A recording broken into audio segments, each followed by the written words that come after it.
This is a photo of a British soldier. We're going to call him Albert "Bertie" Fletcher. By late 1916, this 21-year-old is a veteran, battle-hardened, physically and mentally scarred by 2 years of surviving some of the most hellish conditions ever experienced. He started the war as an eager 19-year-old shop clerk back in Liverpool. He jumped at the chance to volunteer, joining a flood of young men answering the call for recruits in 1914. After waiting in long lines for hours, he passed a series of medical examinations, checking his vision, lungs, and teeth. He swore an oath on a Bible and signed a contract to serve for 3 years, or the duration of the war, whichever was longer. The expectation of a quick, glorious war of movement soon collapsed. Instead of marching toward a decisive victory, the armies of Europe became trapped in a brutal, industrialized stalemate stretching from Belgium to Switzerland. Survival on this landscape required more than individual bravery. It demanded a total adaptation to the rigid, agonizingly stagnant systems of the trench.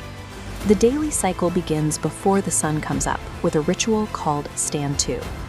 Every man in the unit steps up to the firing line in absolute silence, rifles ready, bracing for a potential enemy raid in the twilight. Standing in the mud, Fletcher carries an intense physical burden.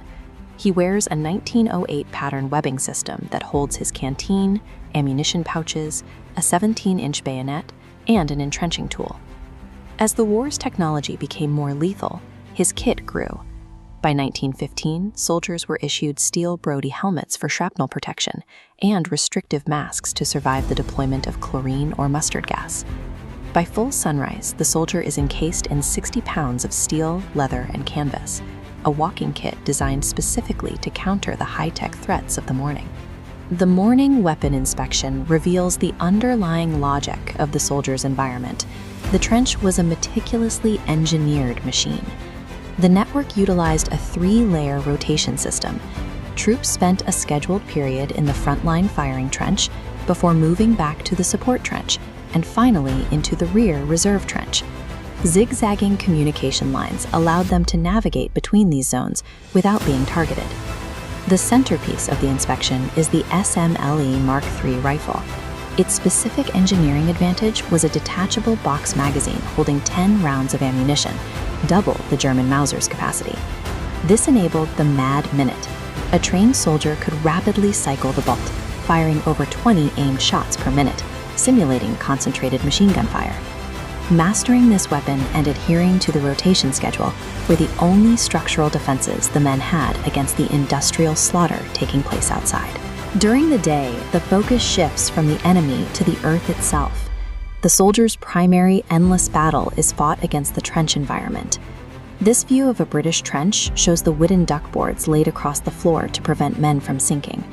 Fletcher spends hours repairing these paths and wrapping putties around his legs to avoid trench foot, where skin rots due to constant exposure to freezing water.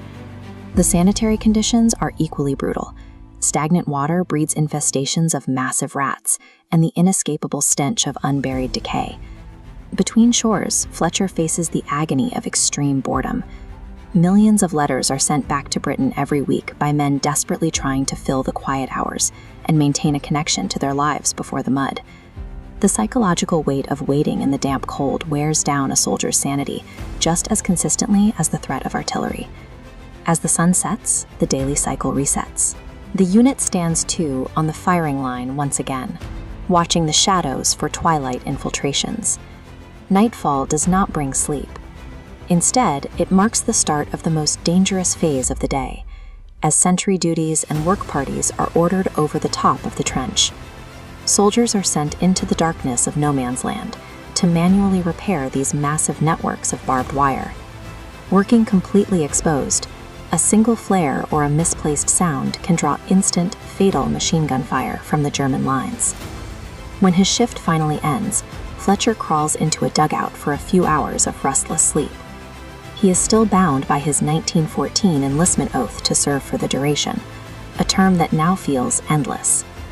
The Great War was defined as much by these repetitive, agonizing routines as it was by its massive battles. For the millions of men in the mud, survival meant enduring this relentless cycle, day after day, until the end of hostilities.